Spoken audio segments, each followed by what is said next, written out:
साथियों, आप सभी का इस प्लेटफॉर्म पर स्वागत है।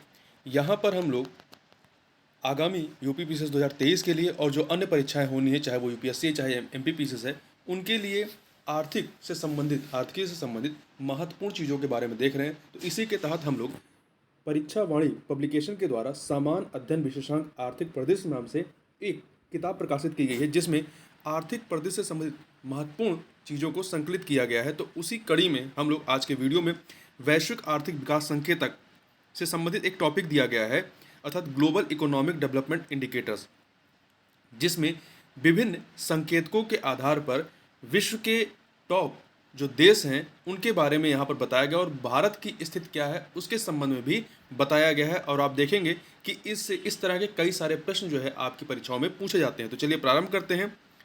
तो यहाँ पर सबसे पहले हम लोग बात करते हैं शीर्ष 5 सकल राष्ट्रीय आय, शीर्ष 5 सकल राष्ट्रीय आय जीएनआई वाले देश, ये 2021 के आंकड़े हैं। तो देखिए, इसमें नंबर 1 पर आपका अमेरिका है, दूसरे पे चीन है, तीसरे पे जापान है, चौथे पे जर्मनी और भारत, ध्यान रखिएगा, 5वें नंबर पे है। भारत 5वें नंबर पे है। पहले पे यूएसए है, दूसरे पे चीन है, तीसरे पे जापान है और चौथे पे जर्मनी, 5वें पे भारत। और इनकी जो सकल राष्ट्रीय आय कितनी भारत की हुई, ध्यान रखिएगा, 3023.4 बिलियन डॉलर। आगे बढ़ते हैं, शीर्ष 5 सकल राष्ट्रीय आय वाले देश ट्रिपल पी के आधार पर। ट्रिपल पी क्या होता है? इसका फुल फॉर्म होता है परचेजिंग पावर पार्टी, अर्थात क्रय शक्ति क्षमता के आधार पर विश्व के 5 सकल राष्ट्रीय आय वाले देश कौन से हैं? तो इसमें नंबर 1 पे चीन हो जाता है। इस पैमाने पे चीन नंबर 1 पे हो जाता है, अमेरिका दूसरे पे हो जाता है और भारत जो यहाँ पे तीसरे पे। ध्यान रखिएगा, यदि सकल राष्ट्रीय आय के आधार पर कहेगा तो भारत 5वें पे है। यदि सकल राष्ट्रीय आय ट्रिपल पी के आधार पर कहेगा तो भारत क्रय शक्ति क्षमता के आधार पर भारत तीसरे नंबर पे आ जाता है, चीन पहले पे और अमेरिका दूसरे नंबर पे आ जाता है और जापान यहाँ पर चौथे नंबर पे और जर्मनी 5वें नंबर पे। अब आगे बात करते हैं, शीर्ष 5 सर्वाधिक प्रति व्यक्ति आय, शीर्ष 5 सर्वाधिक प्रति व्यक्ति आय वाले देश किस पे? क्रय शक्ति क्षमता के आधार पर। तो इसमें आप देखें, लग्जमबर्ग नंबर 1 पर है, सिंगापुर दूसरे पे है, आयरलैंड तीसरे पे है, कतर चौथे पे है, बर्मुडा 5वें पे है। तो सर्वाधिक प्रति व्यक्ति आय वाला देश कौन सा है? लग्जमबर्ग है। और ये भारत की यदि बात करें कितनी है, तो इसमें रैंक भारत की नहीं है, पर कितनी है प्रति व्यक्ति आय डॉलर में? तो 7,242 डॉलर प्रति व्यक्ति आय है। आगे बात करते हैं, शीर्ष 5 समृद्धि दर वाले, शीर्ष 5 समृद्धि दर वाले जीडीपी वाले देश कौन से हैं? तो आप देखें, इसमें जो शीर्ष 5 देश हैं, पहले नंबर पे मालदीव है, जिसकी समृद्धि दर कितनी रही है? 41.7% रही है। वहीं लीबिया दूसरे नंबर पे है। लीबिया आपका अफ्रीकन कंट्री है जो कि मिस्र का पड़ोसी भी है। इसका समृद्धि दर कितनी? 31.4 है। मोनाको की 21.6 है, गुआना की 20.1 है और मकाऊ की 19.3 है। और वहीं भारत की कितनी रही है? 8.7 रही है। ध्यान रखिएगा, 5 शीर्ष समृद्धि दर वाले देश कौन से हैं? पहले नंबर पे मालदीव है, दूसरे पे लीबिया, तीसरे पे मोनाको, चौथे पे गुआना है और 5वें पे मकाऊ है। आगे बढ़ते हैं, अब बात कर लेते हैं शीर्ष 5 सर्वाधिक प्रति व्यक्ति आय जीएनआई वाले देश। ठीक है, वहां पे अभी जीडीपी की बात किए थे, इससे पहले जो 5 सर्वाधिक प्रति व्यक्ति आय वाले बात किए थे वो ट्रिपल पी के आधार पर था। ये जो है आपका सकल राष्ट्रीय आय के आधार पर है, जीएनआई वाले देश जो हैं। यहाँ पे देश की बात की जा रही है। तो नंबर 1 पर आपका बर्मुडा है। आपको प्रश्न में देखना है किस आधार पर पूछा जा रहा है, ये ध्यान देना रहेगा।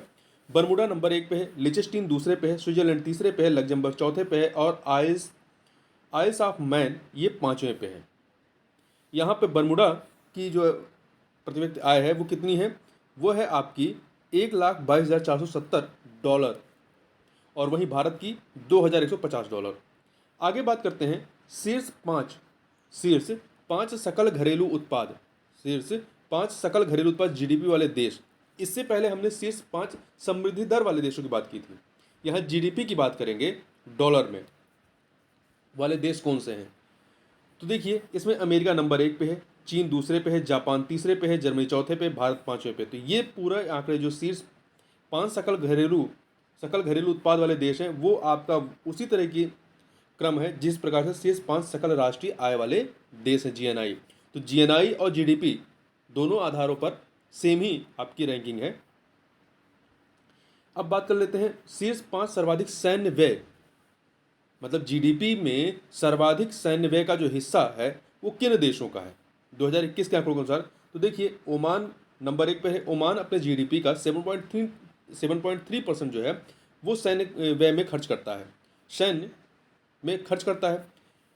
कुवैत दूसरे पे है 6.7, सऊदी अरब तीसरे पे है 6.6, अल्जीरिया चौथे पे है 5.6 और अजरबैजान पांचवें पे 5.3।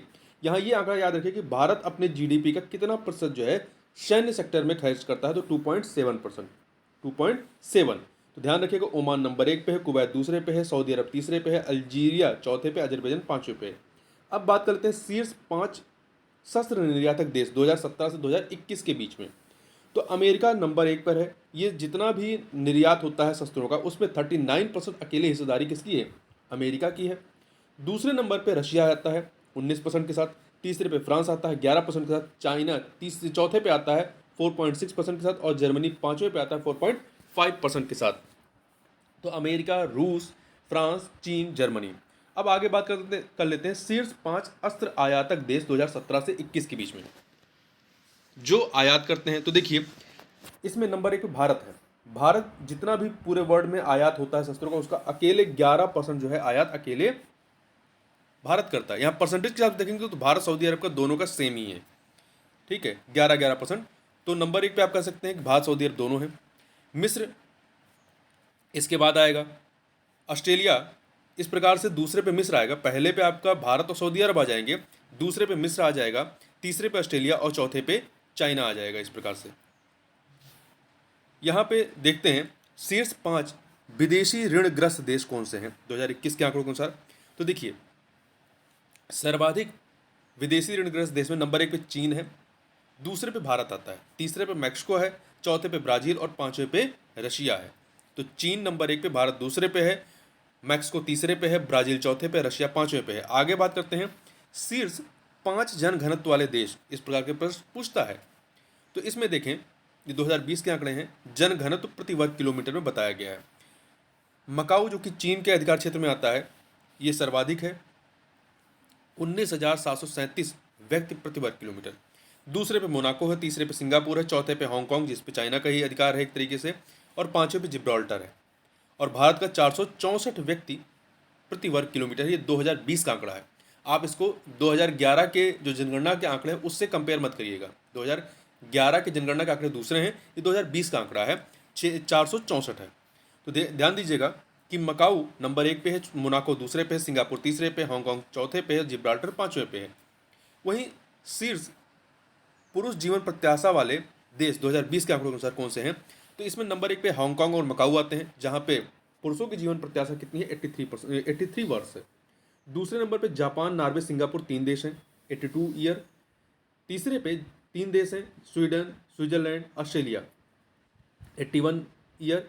और आपका चौथे नंबर पे जो आते हैं यहाँ पे 5 देश हैं, कनाडा है, इटली है, नीदरलैंड है, आयरलैंड है, डेनमार्क है।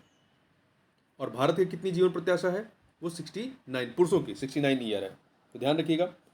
अब शीर्ष महिला जीवन प्रत्याशा वाले देश 2020 के आंकड़ों के अनुसार, तो इसमें हांगकांग, मकाऊ तो है ही है पुरुषों में भी और महिलाओं में भी, जापान भी इसमें शामिल हो जाता है। तो Hong Kong, Japan, Macau 88 year. Korea Republic का 87 ईयर है। तीसरे नंबर पे आता है सिंगापुर और बरमूडा 86 ईयर। और चौथे पे आपका आता है Australia, Finland, France, Iceland 85 year. Bharat की जो है 72। तो देखिए भारत में पुरुषों की जीवन प्रत्याशा 69 है और महिलाओं की 72 है। ये आंकड़े भी आपके लिए महत्वपूर्ण है, याद रखिएगा। वहीं आगे बात करते हैं शीर्ष इंटरनेट प्रयोक्ता वाले देश 2021 के आंकड़े हैं ये। तो नंबर 1 पे आपका 4 देश आते हैं, बहरीन है, आइसलैंड है, कुवैत है और यूएई संयुक्त अरब अमीरात है। यहाँ पे 100% लोग जो है इंटरनेट इस्तेमाल करते हैं। दूसरे नंबर पे आपका आता है डेनमार्क, लग्जमबर्ग और नॉर्वे, यहाँ पे 99%।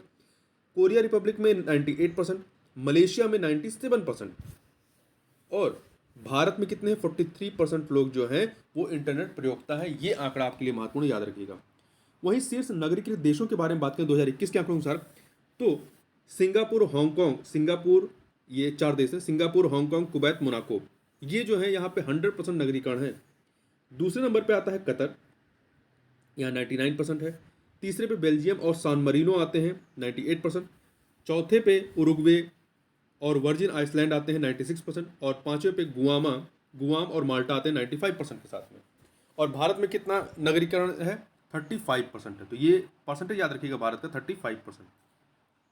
वहीं शीर्ष 5 वनाच्छादित देश 2020 के आंकड़ों के अनुसार देखें तो इसमें सुरीनाम नंबर 1 पे है, जहां का भौगोलिक क्षेत्र का 97.4% वनाच्छादित है। दूसरे पे गुआना, सुरीनामा और गुआना दोनों ही क्या है आपके, ये दक्षिण अमेरिकी जो कॉन्टिनेंट है इसके देश है, और ये आपके साउथ अटलांटिक ओशियन के तट पर स्थित है। ब्राजील से दोनों ही सीमा बनाते हैं अपनी। तो सुरीनाम 97.4%, गुआना 93.6, तीसरे पे माइक्रोनेशिया है 92% है, चौथे पे गैबन है 91.3%, और पांचवें पे सोलोमन आइसलैंड है 90%। और वहीं भारत का कितना है? 24.3%। वहीं शीर्ष 5 रेमिटेंस प्राप्त करता देश कौन से हैं, जो यहाँ से लोग बाहर जाते हैं कमाने के लिए और वहाँ से जो पैसा भेजते हैं? तो इस मामले में नंबर 1 पे भारत है, इसकी जो प्राप्त आय है वो $100 बिलियन की है। दूसरे नंबर मैक्सिको आता है, तीसरे पे चीन आता है, चौथे पे फिलीपींस और पांचवें पे मिस्र आता है। ध्यान रखिएगा क्रम हमेशा, मतलब जो भी इधर बीच आंकड़े आ रहे हैं उसमें भारत ही नंबर 1 पे रह रहा है। तो भारत नंबर 1 पर है, मैक्सिको दूसरे पे है, तीसरे पे चीन है, चौथे पे फिलीपींस है और पांचवें पे मिस्र है। अब बात कर लेते हैं शीर्ष 5 जो है, शीर्ष 5 प्रति व्यक्ति कार्बन डाइऑक्साइड उत्सर्जन वाले देश कौन से हैं? प्रति व्यक्ति के हिसाब से, टोटल कार्बन डाइऑक्साइड उत्सर्जन की बात नहीं हो रही है, प्रति व्यक्ति के हिसाब से देखा जाए तो कतर नंबर 1 पर है, बहरीन दूसरे पे है, कुवैत तीसरे पे है, यूएई संयुक्त अरब अमीरात चौथे पे है और ओमान पांचवें पे है। ये मिडिल ईस्ट कंट्री हैं, ये सारे के सारे जो हैं ये मिडिल ईस्ट कंट्री हैं। तो कतर नंबर 1 पे है, बहरीन दूसरे पे है, कुवैत तीसरे पे है, यूएई चौथे पे है और ओमान पांचवें पे है। और भारत का कितना है प्रति व्यक्ति कार्बन डाइऑक्साइड उत्सर्जन? तो 4.5 मीट्रिक टन, 4.5 मीट्रिक टन है। तो इस प्रकार से ये कुछ महत्वपूर्ण आंकड़े थे। तो इस वीडियो में बस इतना ही, मिलते हैं नेक्स्ट वीडियो में, तब तक के लिए बहुत बहुत धन्यवाद।